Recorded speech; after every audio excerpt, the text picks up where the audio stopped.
선생님 안녕하세요. 안녕하세요. 이화도령입니다.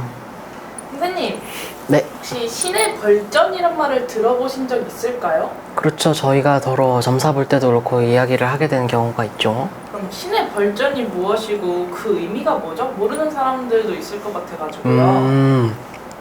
일단은 신의 벌전이라고 하면 말 그대로 어떤 신에서 그 집에 아니면 어떤 사람한테 어떤 신령님이 노하셨다라고 흔히 사람들이 뭐 표현할 수 있을 것 같아요. 그래서 신에서 주는 어떤 벌전, 이 벌, 신의 벌 이런 것들이 있을 때 우리가 신의 벌전이 있다, 이 집엔 신의 벌전이 있습니다, 뭐 이런 얘기를 하게 되는 예가 결어 있어요. 근데 이거는 저희 제자들도 마찬가지예요.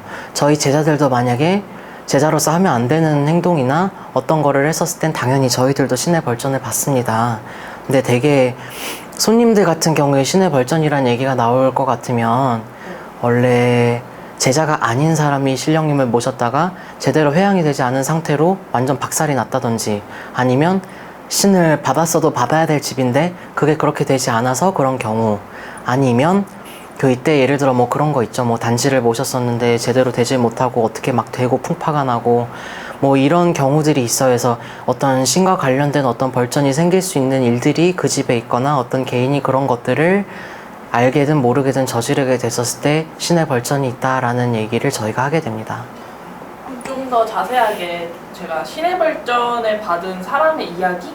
네. 궁금한데 선생님이 뭐 이렇게 하신 분들 중에 있을까요? 저희 제갓집 분들 중에도 그런 경우들이 전 덜어 있었고, 제가 좀 그런 조상이나 어떤 신적인 부분 관련된 분들이 또 많이 왔던 시기가 있어서 저 많이 봤는데, 또 저희 손님들 얘기는 또 사생활이 있기 때문에 좀 그렇지만, 손님으로 오셨던 분들 중에 결혼을 4번인가 5번을 했는데 다 무당 집안에 어떻게 연이 되거나, 그 당신도 신을 받았어야 될 분이신데 그거를 계속 모를새를 하고 살아가다 보니까 암수술 몇 번씩 하고 아들은 어떻게 돼가지고 이미 풍지박산이 났고, 뭐 정말로 이렇게 고통스러울 수 있을까 싶을 만큼 대대손손 그런 것들이 우환이 들게 되고 이런 경우들을 저는 본 적이 있습니다. 옛날에 정말 잘 살았던 집이고 정말 준재벌처럼 잘 살았던 집인데 대를 거치면 한순간에 그게 다 풍지박산이 나고 이런 일들이 있고, 계속 몸으로도 병세가 들고 이런 것들이 너무너무 많아요.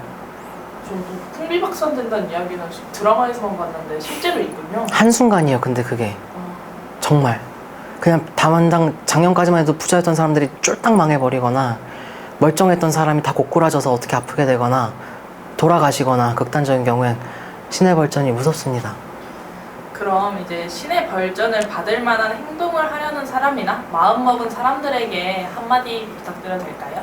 이게 우리가 다 어떤 사람이든 그렇게 꼭 해야지 막 누굴 저주를 해주세요 뭐 이런 게 아닌 이상해야 그런 것들을 막 억지로 어떻게 하려고 그런 분들은 많지 않을 거라고 생각해요. 근데 어쨌든 이런 부분들은 임의대로 판단하실 게 아니라 신중에 또 신중을 기하고 해야 될 부분이니까, 이런 어떤 조상적인 부분 아니면 또 어떤 신적인 부분 때문에 문제가 있다는 얘기를 들으신 분들은 정말 심사숙고하셔서 정말 해결하고 풀어내야 될 부분은 잘 해결을 지으시고 좀 건강한 삶으로 가셨으면 좋겠습니다.